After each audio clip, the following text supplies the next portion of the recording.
recently started a new series on my Instagram feed looking at the pentatonic scale. And invariably, we always start with the position 1 minor pentatonic box. That scale works perfectly over minor chords, but what about major chords?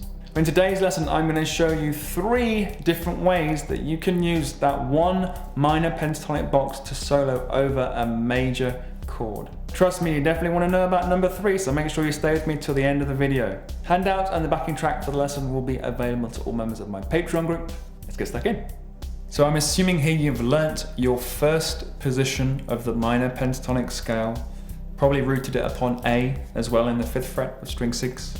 And it went 1, 4, 1, 3, 1, 3, 1, 3, 1, 4, 1, 4. That's the pattern.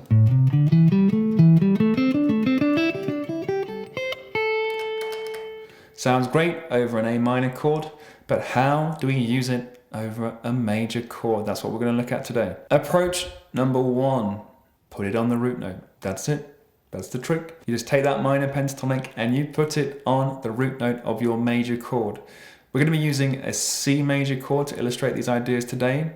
So my root note is the note of C. And the other notes within the chord would be C, E, and G. A root, 3rd, 5th, C, E, and G. So we need first to source the C note on the low string 6 to place the scale pattern. If you don't know where that C note is, or if you're keen to find and get to grips with the fretboard, definitely go check out my ebook Fretboard Mastery. You can get that for free from my shop with a link in the description. The C note is going to be in the 8th fret of string 6. So here's the scale over a C major chord.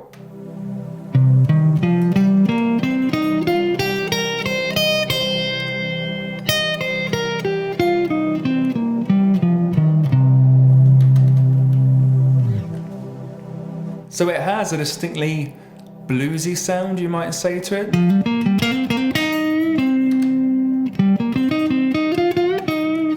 But that tends to be how you approach a blues. When you're first getting started, you use a minor pentatonic, say over a blues in A, you use the A minor pentatonic. Over a blues in C, you use a C minor pentatonic, right? It works. But there's just a couple of things to look out for. The first thing is that the minor pentatonic has what we call a minor 3rd in it. That is the note, when we're rooted upon the C, of the note of E flat. Now I said before that a C major chord has the note of E. Those 2 notes are a half step apart. Here's E, but we have this note, E flat. E flat is in the scale. So how do we work around that if you want to use that minor pentatonic scale? Well, this one we can start using some little blues bends or quarter bends. So we're not quite going into the E note, just a little pull, and then that gets us around this issue of playing what's called the minor 3rd over a major chord which has a major 3rd.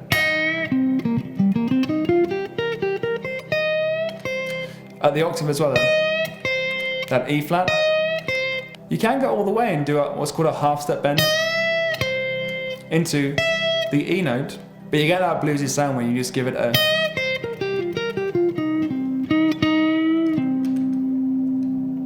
The other thing that this scale gives us then is the note of B flat, which is called a flat 7 or a minor 7th over the C. So when you add that in, you're starting to create the sound of a dominant 7th. You can use it, but I'd say use your ears in the context of maybe a bigger progression and check that it works. But as for bending, you may be familiar with common bending positions in the minor pentatonic scale. It tends to be under the note under finger 4 on string 2. That still works because we're bending into the C, which is our root note, so that's still going to sound good. And then the note on string 3 under the 3rd finger is also going to sound good because that is what we call a 4th above the C note, and you're bending it into this note, the G, which is the 5th of the chord. It's in the chord, so that's going to sound good. So your classic bending positions in the minor pentatonic scale are going to work perfectly when you're using a minor pentatonic over a major chord. Number 2 then is using that same shape. We were rooted upon the C. Now we're going to take it down 3 frets. 1, 2, 3.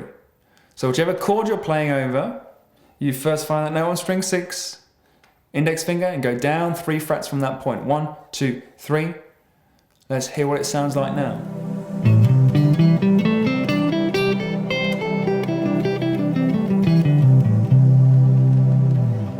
Sounds pretty good, doesn't it? Because we are in fact playing the notes of the C major pentatonic. When we're playing over a C chord, it tells us that this note is home. This is the root, the C.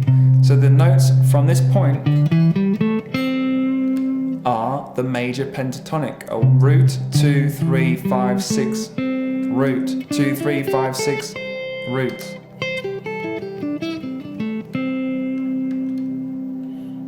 Okay, so the minor pentatonic scale can become a major pentatonic when you lower it 3 frets from your chosen root note. So we've got a C minor pentatonic. If I want to make it C major pentatonic, I go 1, 2, 3. The root note's under the pinky finger.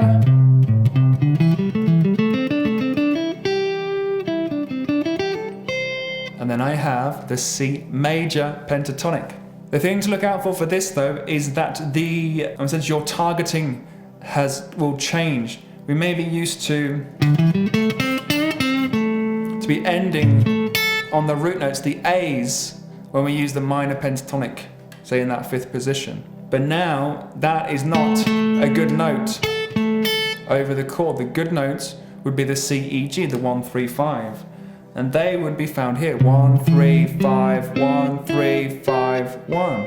You can either call it position 5 of the major pentatonic, because it's starting from the 5th note of the scale, the A, or I like to call it the G-shaped major pentatonic, because it works around a bar form of the G chord. This is the caged system. If you'd like to find more about that, definitely go check out my ebook, Caged Clarity. Again, that's available from my online shop with the link in the description. Again, those classic bending positions. That note on string 2 bending up into the A, it's not going to sound so good this time. You can maybe go up to it, but you'd settle upon the G note, that 5th of the chord.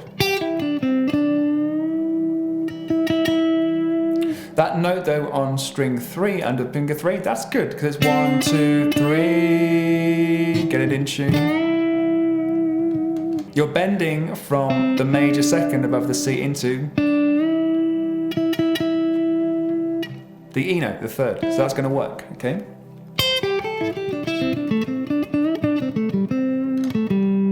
End on the G, end on the E, ending on the C.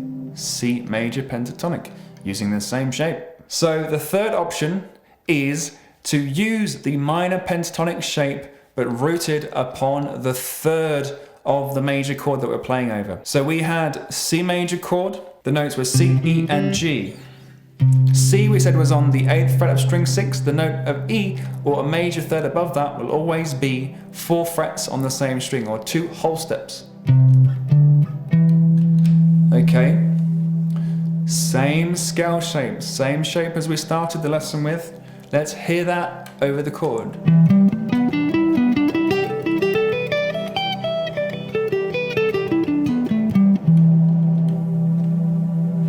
This is my favourite, without a doubt. This is my favourite way to use this box. What we have up in the 12th position is we can do a pentatonic scale from this C note in the 15th fret. It looks like this.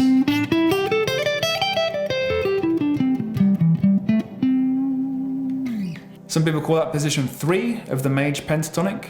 I call it the C shape because, again, it works around a bar chord C shape. Now, if we see how that compares to the E minor pentatonic, there's just one note difference. The C, the root, goes down into the B, which is the major 7th. It's called a 7th above the C. So immediately when we use this E minor pentatonic over a C chord, we're adding in that major seventh.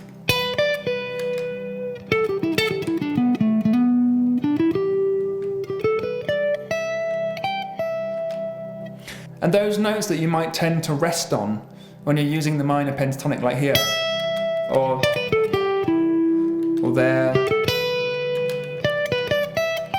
or there, they're all good notes. Up here, the E is the third of the chord, there's the fifth, third, there's a 2 or the 9, that sounds really cool. Adding like an add 9 sound. The B, that's like the 7th, you're getting the major 7 flavor. The G is the 5th of the chord, the 3rd, sorry, there we are. And that's my top tip. So place your pentatonic scale on the 3rd of the major chord to sound classy. So there you are, maybe there's not such a need to go and learn all of the 5 pentatonic boxes. There's a lot you can do with just the one.